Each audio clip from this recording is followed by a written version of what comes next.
अस्सलाम वालेकुम। प्रोग्राम दोरा के साथ मैं हूं असदरीम खान और मेरा साथ देंगे इफ्तिखार शराजी साहब। बात करेंगे साबिक वज़ीर आज़म मियां नवाज शरीफ साहब के वीज़ा की तौसी की दरख्वास्त को मुस्तरद कर दिया बरतानिया के होम ऑफिस ने। अब पाकिस्तान तहरीक इंसाफ का बयानिया एक तरफ और मुस्लिम लीग नवाज़ का बयानिया एक तरफ, जो हम जान चुके हैं वो ये है कि मियां नवाज शरीफ साहब इस फैसले को अपील करेंगे और फिर उसका एक अपना कानूनी प्रोसेस होगा, उस पर बात करेंगे। लेकिन सबसे पहले सुन लेते हैं पाकिस्तान मुस्लिम की तर्जुमान मरियम औरंगज़ेब साहिबा का क्या कहना था। एक प्रोसेस है जिस प्रोसेस के तहत मियां साहब ने अपनी वीज़ा एक्सटेंशन एप्लीकेशन दायर की, होम ऑफिस ने उसके ऊपर एतराज़ात लगाए और ये लिखा कि आप इस एतराज़ात को ख़त्म करते हुए ट्राइब्यूनल जो है इमिग्रेशन का, उसके अंदर अपनी राइट ऑफ अपील रखते हैं। वो मियां साहब के लॉयर्स ने जमा करा दी गई है, वो प्रोसेस ट्रिगर हो गया है। जब वो प्रोसेस ट्रिगर हो जाता है, इमिग्रेशन ट्राइब्यूनल का जवाब नहीं आता और फैसला नहीं आता, उस वक्त तक होम ऑफिस का फैसला इनइफेक्टिव होता है और मियां नवाज शरीफ का स्टे यूके में लीगल करार दिया जाता है। नवाज शरीफ असाइलम नहीं लेगा। वज़ीर आज़म को अजीज़िया केस में और एवनफील्ड केस में प्रोक्लेम्ड ऑफेंडर का करार दे दिया गया है। और याद रहे कि इस्लामाबाद की अदालत आलिया ने मियां नवाज शरीफ साहब का इसी वजह से कि वो फ़रार हैं, इस नुक्ते पर उनके अपील्स को भी मुस्तरद कर दिया। अब देखना ये होगा, जिस तरह मरियम औरंगज़ेब साहिबा कह रही हैं, कि क्या प्रोसेस इसी तरह चलती रहेगी, जबकि हुकूमत पाकिस्तान ने मियां नवाज शरीफ साहब के पासपोर्ट को मनसूख कर दिया है। इस सब पर हम बात करेंगे। हमारे साथ हैं माहिर कानून और इमिग्रेशन के कानून पर भी गहरी नज़र रखते हैं बैरिस्टर राशिद असलम साहब। बहुत बहुत शुक्रिया बैरिस्टर साहब शो में शामिल होने का, अपना कीमती वक्त देने का। सबसे पहले ये बताइएगा सर कि तौसी तो रिजेक्ट हो गई, अब अगले कुछ कानूनी इक़दामात क्या हो सकते हैं मियां नवाज शरीफ साहब के लिए, क्या राय रखते हैं? जी बहुत शुक्रिया। उसमें बेसिकली रिफ्यूज़ल के बाद उनके पास राइट था कि वो फर्स्ट ईयर ट्रिब्यूनल में अपील कर सकते। जो सुनने में आया इतलात ये है कि उन्होंने अपील दायर कर दी है अपनी। अब जिस दिन अपील फाइल हो जाती है उसके बाद 3 से 5 माह लगते हैं उसकी हियरिंग डेट फिक्स होने के लिए। जब हियरिंग डेट फिक्स होती है तो उसमें नवाज शरीफ साहब के पास राइट होगा कि वो कोर्ट में जा सकते हैं, उनके वुकला उनको रिप्रेजेंट कर सकते हैं। दूसरी तरफ से होम ऑफिस के जो लॉयर्स हैं वो अपना जो डिसीजन है उसको डिफेंड करेंगे। तो ये बेसिकली उस जब हियरिंग होगी उस दिन के बाद 1-2 वीक में नॉर्मली जज अपना फैसला दे देता है, जो इमिग्रेशन कोर्ट का जज होता है। अगर जज उस फैसले को जो कि होम ऑफिस ने दिया है उसको अपहेल्ड करता है तो नवाज शरीफ साहब के पास आगे फर्दर राइट ऑफ अपील होगा।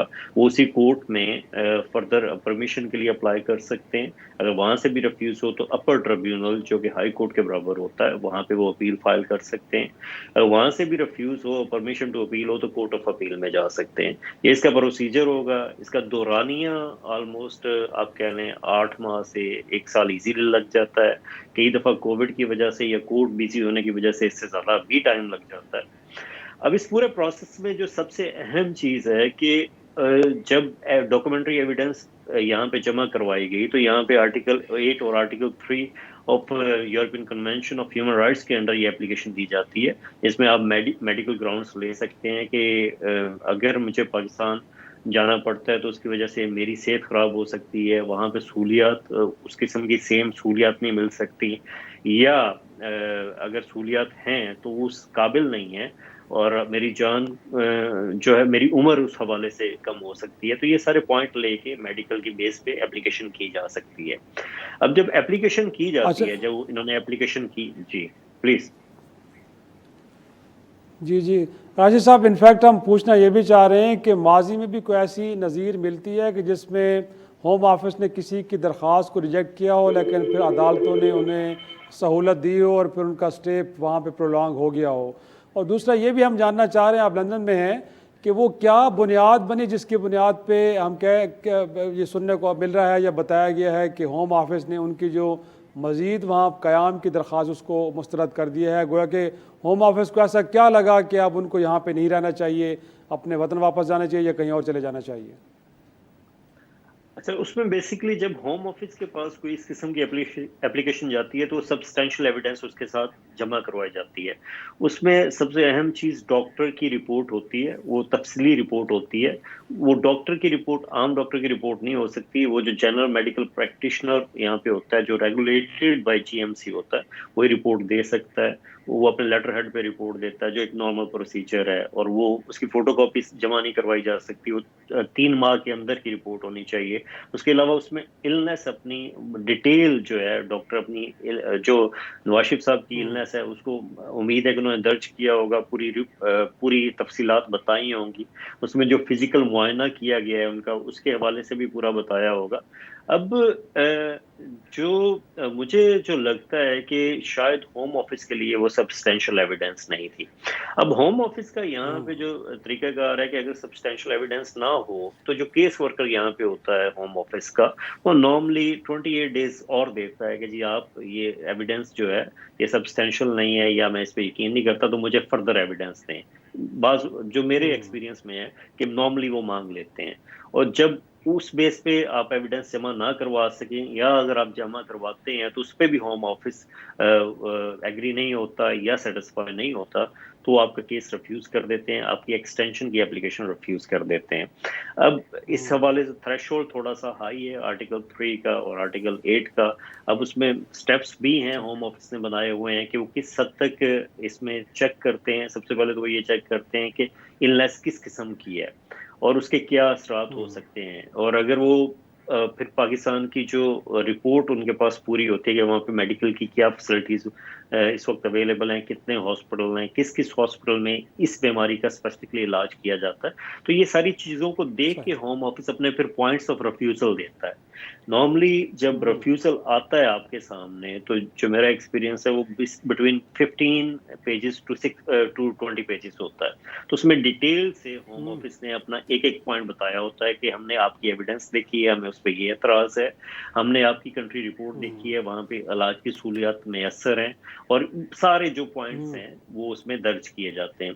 अब जब रिफ्यूजल आ जाता है तो उसके बाद जो आपका सवाल है कि कोर्ट्स में किस हद तक जो केसेस हैं वो सक्सेसफुल होते हैं, उसमें अगर केस वर्कर ने कहीं से कोई इस किस्म का पॉइंट छोड़ा हो जो बहुत अहम पॉइंट हो किसी भी शख्स के हवाले से, हेल्थ के हवाले से, जैसे नवाज शरीफ के हवाले से कोई हेल्थ के हवाले से ऐसा पॉइंट है जो मिस किया गया है, या कोई ऐसी डॉक्यूमेंट्री एविडेंस है जो पहले जमा नहीं करवा पाए, तो फिर जज उसको दोबारा देखता है, उनके वकील उसको एलैबोरेट करते हैं, अपने आर्गुमेंट्स देते हैं, जिसके नतीजे में ये फैसला होता है। अब अच्छा, नॉर्मली बैरिस्टर साहब ये भी बताइएगा सर, क्योंकि हमारा ज़रा वक्त कम हो रहा है, and this might be an unfair question. आपका तजर्बा क्या बताता है मुद्दत के हवाले से?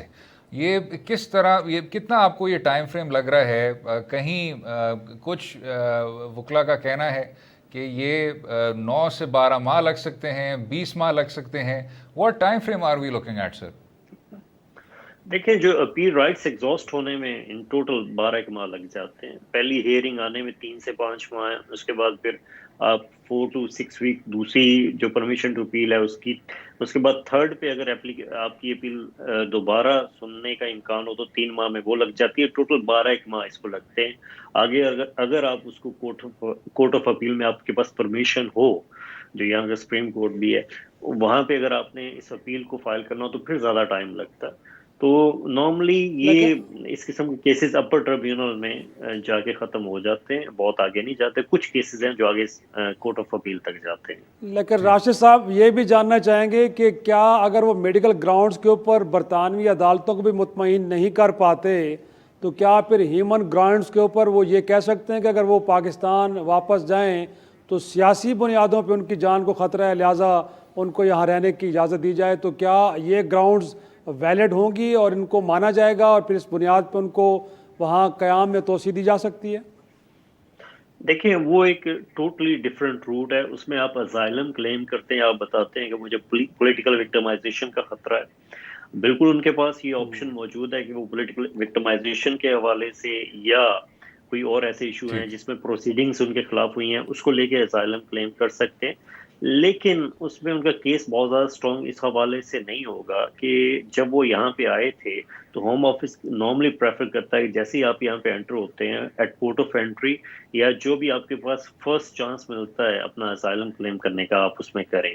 तो अब ऑब्वियसली उनको टाइम यहाँ पे बहुत ज़्यादा हो गया है, 20 माह से ज़्यादा का अरसा हो गया है।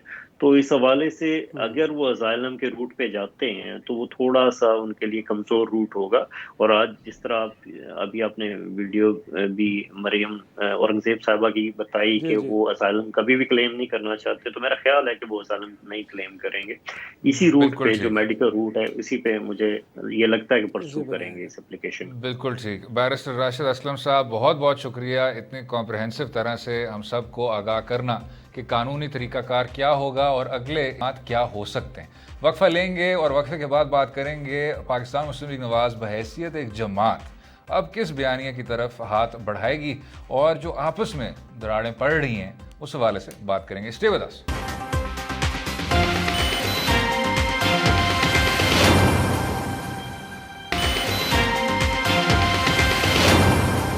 वेलकम बैक टू दो राय। बात करेंगे पाकिस्तान मुस्लिम लीग नवाज़ के बयानिए के बारे में। और कुछ सालों से ये बात की तो जा रही थी, लेकिन अब जो दरारें हैं वो ज़्यादा से ज़्यादा ज़ाहिर हो गई हैं, जो गिरोहबंदी है वो ज़्यादा से ज़्यादा नुमायाँ हो गई है। जनाब शराजी साहब, पहले आपकी इजाज़त के साथ ज़रा सुन लेते हैं कि कायदे हिज़्ब इख्तिलाफ और कुछ देर बाद मुस्लिम लीग नवाज़ के सदर बनने वाले शहबाज शरीफ साहब का क्या कहना था। Let's listen.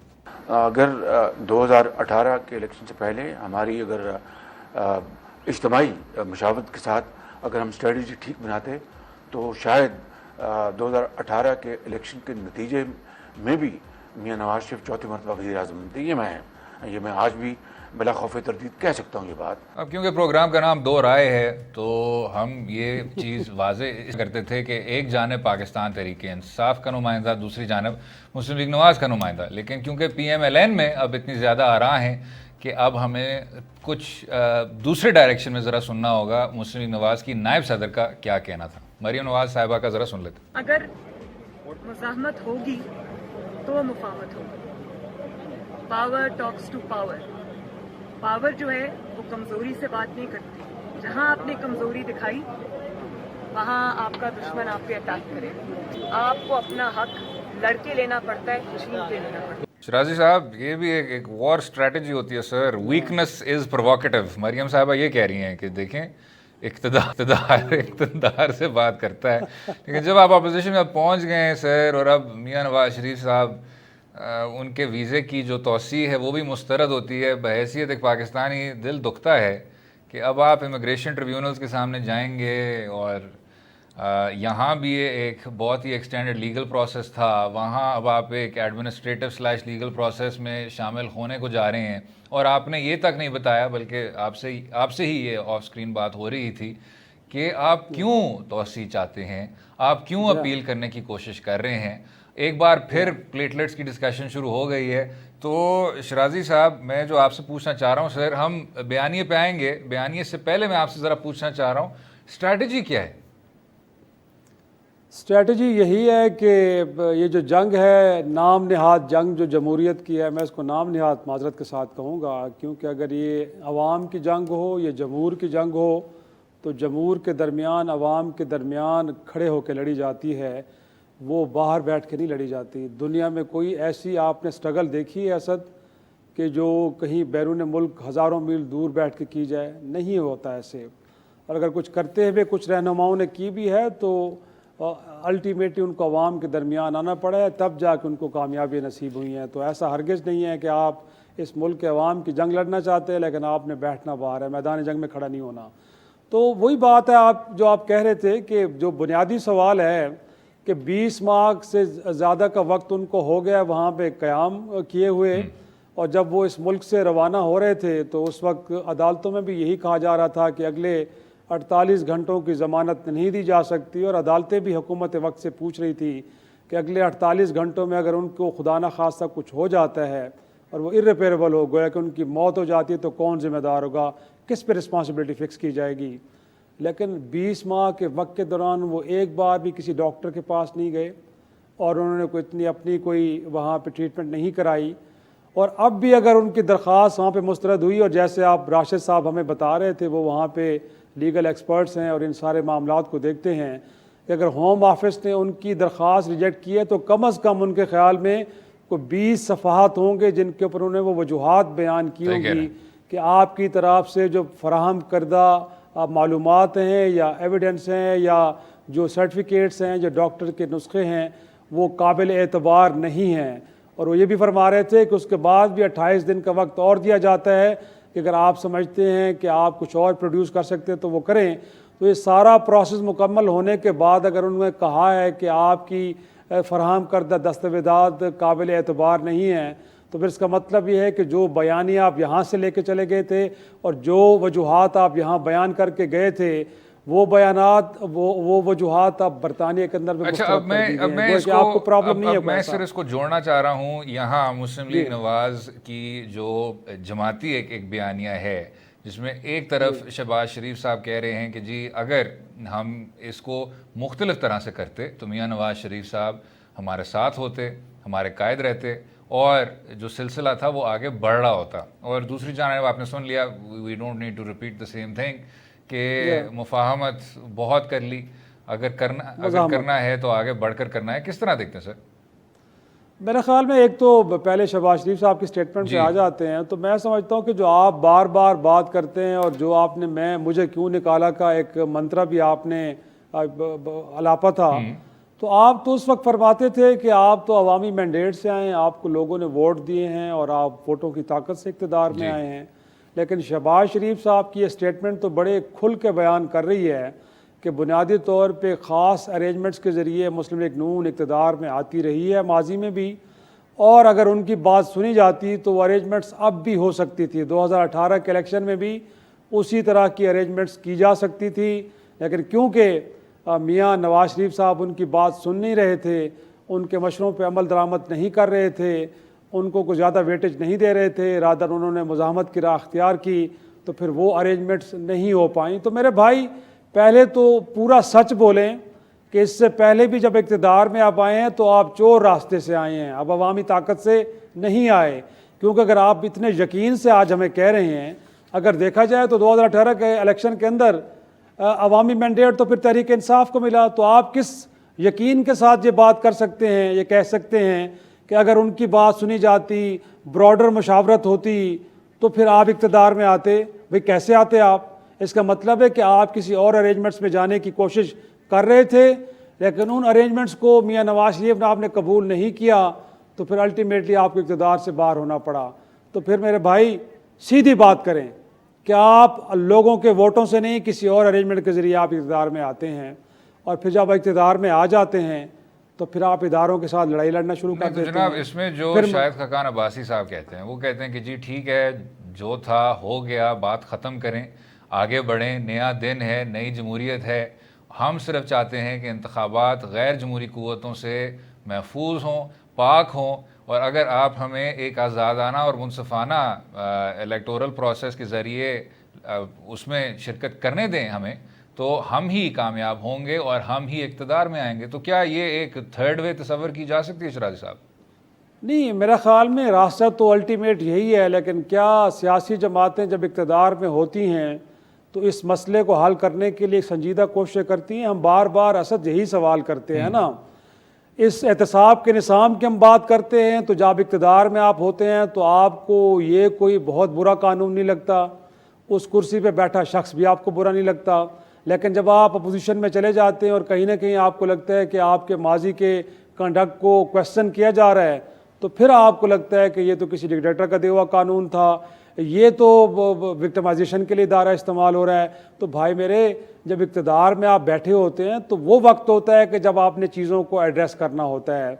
आज अगर आप RTS के निज़ाम की बुराइयां कर रहे हैं और आपका ख्याल है कि उसके ज़रिए इलेक्शन को मैनेज किया, तो भाई मेरे आप 5 साल उस वक्त इक़्तिदार में थे, आप ही के दौर में ये एक तजवीज़ आई होगी, आप ही के दौर में आपने इसको इलेक्शन प्रोसेस का हिस्सा बनाया। एक और भी चीज़ है सर, वो ये है कि अप्रैल 2016 में पैनामा पेपर्स के इंकशाफात हुए थे। अगर मियाँ नवाज शरीफ साहब तब इस्तीफ़ा दे देते तो ऐसा मुमकिन है कि वो आज ताहयात नाअहल ना होते।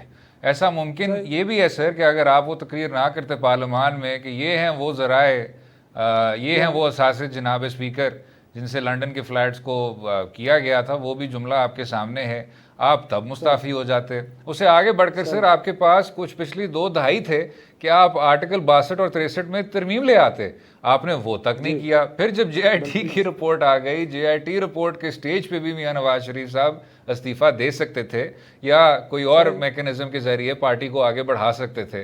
तो हम ये भी इसको इस तरह नहीं देख सकते सर, क्या तासुर ये नहीं मिलता कि आखिरकार आपको इक़्तिदार इतना ज़्यादा अच्छा लग रहा था कि फिर एंथ मोमेंट तक आपको अदालत उज़्मा को नाअहल करना पड़ा? बिल्कुल ऐसे है। मेरे ख्याल में जब आप इक़्तिदार में होते हैं तो आपको कोई बुराई नज़र नहीं आती, और रादर मुझे तो लगता है कि बुनियादी तौर पे ये उन्हीं बुराइयों के बेनिफिशरीज़ होते हैं। असद ये वही निज़ाम है ना जिसके ज़रिए ये लोग इलेक्ट होके आते हैं, तो एक शख्स उसी निज़ाम को क्वेश्चन कर रहा होता है और दूसरा शख्स उसी निज़ाम का बेनिफिशरी होता है, और जो बेनिफिशरी होता है, जिसने फ़ायदा उठाया होता है, जिसको इक़्तिदार मिलता है, वो उसी फरसूदा और उसी फॉल्टी निज़ाम को डिफेंड कर रहा होता है।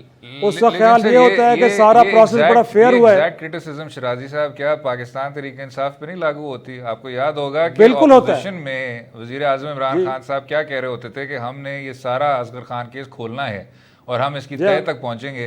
हुकूमत में आते साथ ही FIA ने कहा कि जी इस केस को बंद करें, असलम बेग साहब का कोई पूछने वाला नहीं, असद दुरानी साहब का कोई पूछने वाला नहीं। तो आपने भी आखिरकार यही किया एंड में। बिल्कुल बिल्कुल, मैं तो रिगार्डलेस, बिल्कुल PTI हो, मुस्लिम लीग नून हो, पीपल्स पार्टी हो या दीगर छोटी बड़ी जमातें हों, यही तो मैं कहता हूँ कि जब आप इक़्तिदार में आ जाते हैं और आपको कहीं ना कहीं थोड़े बहुत इख्तियारात मिल जाते हैं तो फिर आपको कोई सिस्टम के अंदर ख़राबी नज़र नहीं आती। फिर आप ये कहते हैं कि बेहतर ये है कि आप इस सिस्टम को आगे लेके चला जाए क्योंकि आपको बेनिफिट्स तो मिल गए हैं। तो अगर आपने लार्जर कंटेक्स्ट में और फ्यूचर फार साइटेड अप्रोच आपकी नहीं है और आप आगे के लिए चीज़ों को ठीक नहीं करना चाहते और आप इस बात को भूल जाते हैं कि जब आप अपोजिशन में होंगे तो शायद निज़ाम के अंदर यही खराबियाँ आपके ख़िलाफ़ इस्तेमाल हो सकती हैं, तो फिर मेरे भाई अपोजिशन बेंचों में बैठ के रोना मत रोया करें। आपकी बढ़िया कलेक्टिव अप्रोच होनी चाहिए और रिगार्डलेस के सिस्टम जो ठीक होगा उसका बेनिफिशरी कोई भी हो, आपको इस बात को कबूल करते हुए आगे बढ़ना चाहिए और निज़ाम के अंदर खराबियों को दूर करना चाहिए। बिलखुसूस उस वक्त करें कि जब आप इक़्तिदार में हों। बिल्कुल ठीक। वक्फा लेंगे, वक्फे के बाद करेंगे जो रहीम यार खान में बेतहाशा तशवीशनाक वाक़या सामने आया जिसमें एक मंदिर पर हमला किया गया था और अदालत उज़्मा ने उसका नोटिस लिया। रहिएगा हमारे साथ।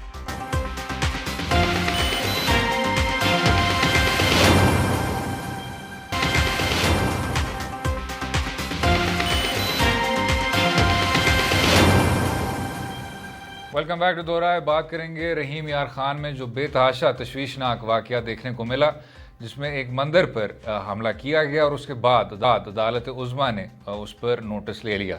चीफ जस्टिस ऑफ पाकिस्तान का कहना था कि वो क्या तासुर जाता और हम क्या कुछ महसूस कर रहे होते बहैसियत एक अक्सरियत अगर एक मस्जिद के साथ यही सलूक किया जाता। इस सब पर हम बात करेंगे। एक्टिविस्ट हैं, तजकार हैं कपिल देव साहब। बहुत बहुत शुक्रिया कपिल साहब शो में शामिल होने का, अपना वक्त हमें देने का।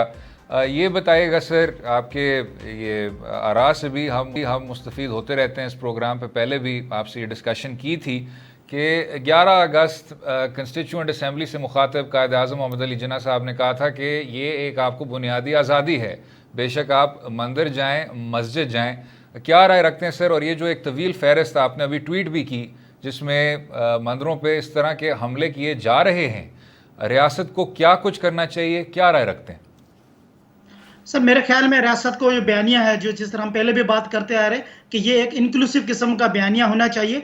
और जिस तरह से हमारे कायद ने जो 11 अगस्त की तकरीर में जो खताब होकर किया, जब ये तकरीर की थी उस वक्त जिस स्पीकर की सीट पर बैठे थे वो थे हमारे जोगिंदर नाथ मंडल। वो पाकिस्तान के पहले कानून के वजीर थे। जो उस कानून के जो पहले हिंदू वजीर के सामने जिन्ना साहब ने ये कहा था कि you are free to go your temple, you are free to go your mosque. तो जिन्ना साहब ने जब ये बात की तो जिन्ना साहब ने बहुत सोच समझ कर कही थी। जिन्ना साहब वो थे, उन्होंने पहला जो ह्यूमन राइट्स की मिनिस्ट्री का पोर्टफोलियो था वो भी जिन्ना साहब ने अपने पास रखा था। क्यों? जिन्ना साहब खुद जो उस वक्त मुश्तरका हिंदुस्तान था, उस वक्त वो खुद एक अकलियत की बात कर रहे थे, वो उस वक्त मुसलमान अकलियत की बात कर रहे थे, लिहाजा ये मुल्क बना ही अकलियत के लिए था। तो आप कैसे सोच सकते हैं कि इस मुल्क में अकलियत के खिलाफ जुल्म होंगे? मगर आप देख सकते हैं, जिस तरह आपने अपने इसमें जिक्र किया कि पिछले कोई एक साल के गालबन एक अरसे के दौरान कोई 8 मंदिरों पर हमले हुए हैं, चाहे वो रमीर खान में हुआ हो, चाहे वो रावलपिंडी में हुआ हो, जो करक में हुआ हो, बदीन में हुआ हो, लियारी में हुआ हो, छाछरों में हुआ हो। तो मुख्तलिफ किस्म के इस किस्म के वाकयात हुए हैं, कोई ये वाकयात को नए नहीं है। और मैं माजरत के साथ, हमारे सदर साहब ने ये कहा कि ये एक आइसोलेशन में इंसिडेंट है। सरकार, ये जनाब आइसोलेशन में कोई इंसिडेंट नहीं है, इनकी हमें देखनी चाहिए, कड़ी होनी चाहिए। अच्छी बात है वजीर आजम साहब ने नोटिस ले लिया, अच्छी बात है कि हमारे जो चीफ जस्टिस साहब है उन्होंने भी नोटिस ले लिया, उनको तलब भी कर लिया। What next? आगे क्या होता है? यही वाकया रिपीट हो जाते हैं, नोटिस लेते हैं, उनकी शनवाइयां होती हैं, फिर जेल से साथ हो जाते हैं। कपिल भाई, हम यही जानना चाह रहे हैं बुनियादी तौर पे कि जितने भी कोई वाक़यात हुए हैं यकीनी तौर पे बड़े ही काबिल मज़म्मत हैं, लेकिन आपको लगता है कि कोई एक इनफरादी एक्ट है या एक दूसरे के साथ जुड़े हुए हैं, ख़ास एक मखसूस गिरोह है कि जो मंदिरों को निशाना बना रहा है? और साथ में मैं ये भी जानना चाहूँगा कि इस सारे मामले पे आपको रियासत पाकिस्तान का जो ओवरऑल रिएक्शन है उससे आप कितने मुतमईन है कि रियासत आपको लगता है कि अक़लियतों के साथ खड़ी है, उनको तनहा नहीं छोड़ रही, या आपको कुछ गिले हैं रियासत से? देखिए, मेरे ख्याल में मुनज़्ज़म किस्म, ये जितने सारे वाकयात हुए हैं इनके पीछे मुनज़्ज़म गिरोह हो या ना हो, मगर एक मुनज़्ज़म किस्म की सोच जरूर इस मुल्क में पाई जाती है। ये वो सोच है जो रेडिकलाइजेशन की, जिसका नाम दे सकते हैं आप, फेनेटिसिज्म का है, एक्सट्रीमिज्म का है, इंतहा पसंदी का है, रुजत पसंदी का है, जो भी आप उसको नाम दें, मगर एक सोच जरूर पाई जाती है। इसी सोच की बिना पर हमारे साथ ये इम्तियाज़ी का सलूक किया जाता है, हमारे मंदिरों पर हमले किया जाते हैं, और हमारी बच्चियों को उनको अगवा करके जोरी उनका मजहब तब्दील किया जाता है। आपकी बात का दूसरा जो आपका पहलू है, यकीनन मैं समझता हूँ रियासत का जिस तरीके से जो जवाब आया है वो काबिल तारीफ है। इस किस्म का मैं नहीं समझता हूँ कि इस किस्म का जो रियासत ने पहले कभी रिस्पांस इतने लार्जर स्केल पर किया हो, कि चीफ जस्टिस ने भी नोटिस लिया हो, वजीर आजम ने भी उसका नोटिस लिया हो, आपकी ह्यूमन राइट्स मिनिस्टर उन्होंने भी नोटिस लिया हो। मुल्क के जितने बिस्तर मैं देखता हूँ, मेरी वॉल पर या ट्विटर पे जितने भी एक्टिविस्ट हैं, हमें ये मिला कि 99.99% पाकिस्तानी जो थे, बल्कि मुझे कहने में ये बड़ी खुशी होगी कि 100% हमारे पाकिस्तानी मुसलमान भाई हैं, उन्होंने हमें इस मामले में हमारा साथ दिया। न फक्त उन्होंने मजम्मत की, न फक्त उन्होंने कंडेम किया, बल्कि वो इस हद तक पहुंच गए कि हमें किसी तरीके से इन लोगों को कटहरे में लाया जाए। वो ये डिमांड करे कि इनके ऊपर ब्लास्फेमी का मुकदमा होना चाहिए, वो ये डिमांड करे कि इनको सरेआम फांसी लटका दी जाए। मगर हम चाहेंगे जो भी है कानून का जो एक्शन है, कानून अपना कोर्स ऑफ एक्शन ले, कानून के जो भी कानून की जो दफात लगती है इनके ऊपर, उसी के जरिए, कानून के जरिए एक्शन हो। अच्छा काबिल साहब, ये भी बिल्कुल ठीक, ये भी बताइएगा जनाब, इस पर भी पहले आपने इसको देखा करीब से, जो 2014 में chief justice of Pakistan Tassaduq Hussain Jillani साहब का एक लैंडमार्क फैसला आया था अक़लियतों के बुनियादी हकूक़ के हवाले से, उस पर अमल दरामद का भी एक बेंच बनाया गया, लेकिन आज भी गुंजाइश है। वो कौन से नुकात हैं सर? उन्होंने आखिरकार गाइडलाइंस दिए थे उस फैसले के आखिर में कि ये कुछ करना चाहिए, बेशक वो प्लेसेस ऑफ वर्शिप के हिफाजत के हवाले से हो, करिकुलम की तब्दीली में करिकुलम में तब्दीली के हवाले से हो, या साथ में एक स्पेशल पुलिस फोर्स के हवाले से हो। क्या राय रखते हैं? देखें, जस्टिस तसद्दुक़ हुसैन जिलानी साहब की जो 19 जून 2014 की जो वर्डिक्ट है, यकीनन एक लैंडमार्क वर्डिक्ट है। और जिस तरीके से उन्होंने इस वर्डिक्ट में कहा गया था कि तमाम मंदिरों की जो हिफाजत के लिए एक स्पेशल पुलिस या स्पेशल एक सिक्योरिटी फोर्स कायम की जाए, मगर हम देखते हैं कोई भी उसकी रियलिटी में देखते हैं कोई भी इसके ऊपर इम्प्लीमेंटेशन नहीं हुई है, ना वो सूबाई सतह पर हुई है, ना वफाकी सतह पर। कोई भी हमारे मंदिरों के जो इस तरीके जो क्या कहते हैं पहरा देना चाहिए सिक्योरिटी को, वो कोई नहीं हुआ है अभी तक हमारा। ठीक है, इसके अलावा जो करिकुलम की बात है, करिकुलम से निसाब में से जो नफरत का जो नासूर है हिंदुओं के खिलाफ, उसको मिटाया जाए, इसको हटाया जाए, तो मेरे ख्याल में उसके हवाले से कोई पेशरफ्त कोई नहीं हुई है। और बजाय ये कि अब हम देखते हैं जो सिंगल नेशनल करिकुलम जो बना हुआ है, मेरे ख्याल में आपने यकीनन इसके ऊपर प्रोग्राम किया होगा या करेंगे जरूर, कि किस तरीके से वो सिंगल नेशनल करिकुलम के अंदर दोबारा वही नफरतें डाली गई हैं। तो मेरे ख्याल में जो तसद्दुक़ हुसैन जिलानी साहब की जो वर्डिक्ट थी, वो एक गाइडलाइन है इस कौम के लिए, मिनॉरिटीज के लिए एक बड़ी गाइडलाइन है, जो भी इस मुल्क में रहनुमा, जो भी रहबर रियासत का जो भी इसमें सरबरा काम करना चाहता है, मैं समझता हूँ वो तसद्दुक हुसैन जिलानी साहब की वर्डिक्ट की रोशनी में अगर काम करेंगे, मैं समझता हूँ मिनारिटीज के साथ कोई भी इस तरह का जुल्म या नागवार सलूक नहीं हो सकता अगर वो इस वर्डिक्ट को प्रॉपरली अगर इम्प्लीमेंट किया जाए तो। अच्छा कपिल भाई, हम ये भी जानना चाहेंगे कि इस तरह के वाक़यात जो हो रहे हैं, तो जो अमूमी रवैया है पाकिस्तान में, क्योंकि एक मेजॉरिटी मुस्लिम कंट्री है, तो अक़लियतों के बारे में जो अमूमी रवैये हैं वो आपको कैसे लगते हैं? क्या अक़लियतें के लिए एक लोगों के दिलों में जगह है, या आपको लगता है कि नहीं, आम सतह पे भी एक नफ़रत का माहौल पाया जाता है, या क्या लगता है? हम जानना चाहते हैं कि जो अमूमी रवैये लोगों के हैं वो ठीक हैं, या उधर भी कोई मामलात ख़राब हैं आपको लगता है? देखिए, जामा तौर पर देखें, मेरे ख्याल अमूमी तौर पर लोगों के रवैये काफी मुस्बत है। मसलन इस किस्म के जब भी वाकयात होते हैं, मुझे याद है 2000 साल पहले आज फयाजुल हसन चौहान ने इस किस्म के कुछ नाजेब अल्फाज कहे थे हिंदू कम्युनिटी के बारे में, तो उस वक्त भी हमने कोई ट्वीट्स वगैरह की थी और सोशल मीडिया पे शोर डाला, तो उसको तो अपनी वजारत खोनी पड़ी।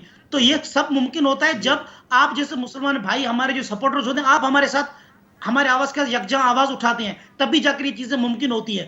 तो कहने का मकसद ये है कि मेजॉरिटी जो अक्सरियत पाकिस्तान की जो मुसलमानों की है, बिलखसूस जो नया जो ये सोशल मीडिया के जो ईरा है, इसके अंदर हम देखते हैं कि ये हमें बहुत बड़ी सपोर्ट मिलती है।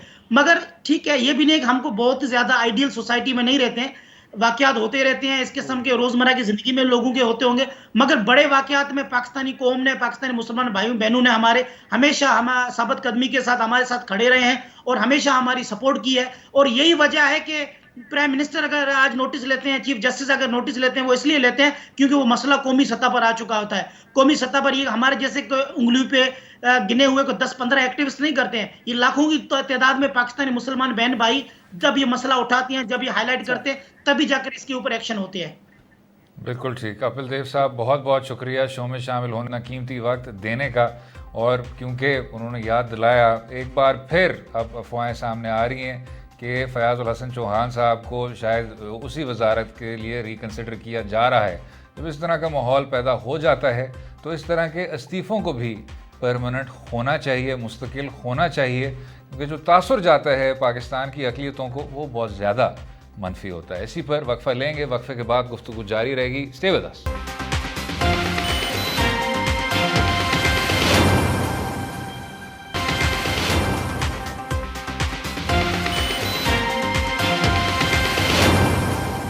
वेलकम बैक टू दो राय। ब्रितानिया में जो डेवलपमेंट्स हो रही हैं वो पाकिस्तान में ख़बरों की ज़ीनत एक और वजह से भी बनी रही हैं, क्योंकि ब्रितानिया की हुकूमत ने यह फ़ैसला किया कि हिंदुस्तान, जहां डेल्टा वेरिएंट और जो कोविड की वबा इन जनरल जिस तरह फैलती जा रही है, वहां सूरत हाल पाकिस्तान के निस्बत काफ़ी ज़्यादा नेगेटिव है और तशवीशनाक है।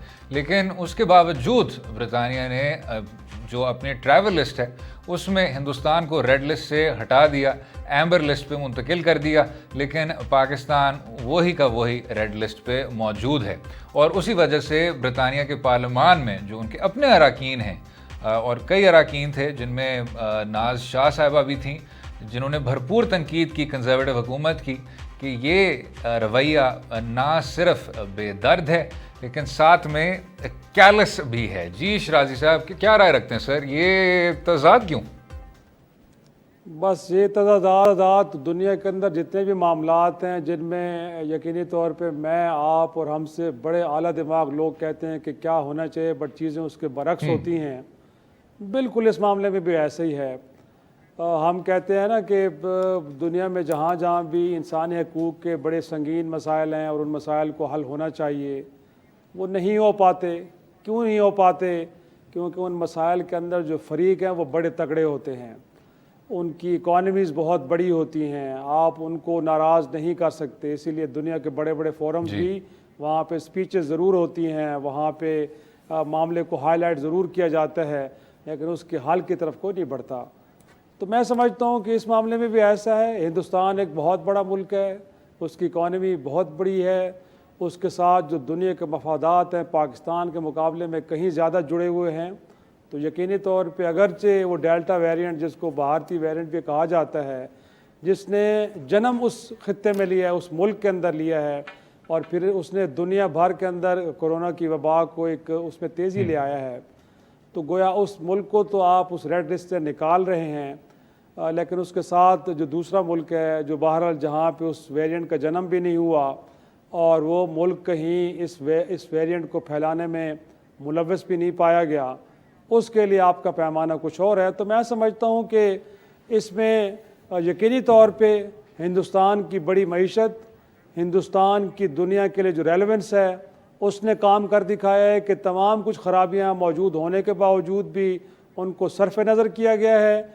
और पाकिस्तान की मईशत के जो कमज़ोर मईशत है, पाकिस्तान की दुनिया के मामलात के अंदर जो रेलेवेंस है वो हिंदुस्तान के मुकाबले में बड़ी ही कमज़ोर है। तो ज़ाहिर सी बात है। और मुझे लगता है कि अब बरतानिया के अंदर भी, वाशिंगटन के अंदर भी उनकी इंतज़ामिया के अंदर कई हिंदुस्तानी बैकग्राउंड के लोग बैठे हैं और यहाँ पे भी सूरत हाल कुछ वैसी है। तो मैं समझता हूँ कि वो भी अपना एक असर डाल रहे हैं और यही वजह है कि इससे जिससे भी आप बात करेंगे, हम तो शायद पाकिस्तानियों के बात कर रहे हैं, किसी आप न्यूट्रल अंपायर से भी पूछेंगे तो वो भी आपको यही कहेगा कि यहाँ पे एक विक्टिमाइजेशन का और डिस्क्रिमिनेशन का जो एलिमेंट है बड़ा खुल के वाज़े नज़र आ रहा है कि आप एक मामले के ऊपर एक मुल्क को तो रिलैक्स कर रहे हैं, उसके लिए आप सहूलतें वापस ला रहे हैं, बट दूसरे के लिए नहीं कर रहे। तो मेरे ख्याल में बड़ा अनफॉर्चुनेट है। और हम नहीं कह रहे, बरतानी पार्लियामान के अंदर खुद उन्हीं के लोग आवाज़ उठा रहे हैं सर। तो मैं समझता हूँ कि सुनना चाहिए। बिल्कुल ठीक। इसी पर रैप अप करेंगे। आपको आज का प्रोग्राम पसंद आया होगा। मुझे और शिराजी साहब को अपनी राय से भी आगाह कीजिए। और शायद जाते जाते ये भी कहना चाहिए कि कोरोना वायरस की जो वबा है वो एक बार फिर वसी से वसी होती जा रही है। एहतियाती तदाबीर पर अमल दरामद करना चाहिए। कल तक खुदा हाफिज़।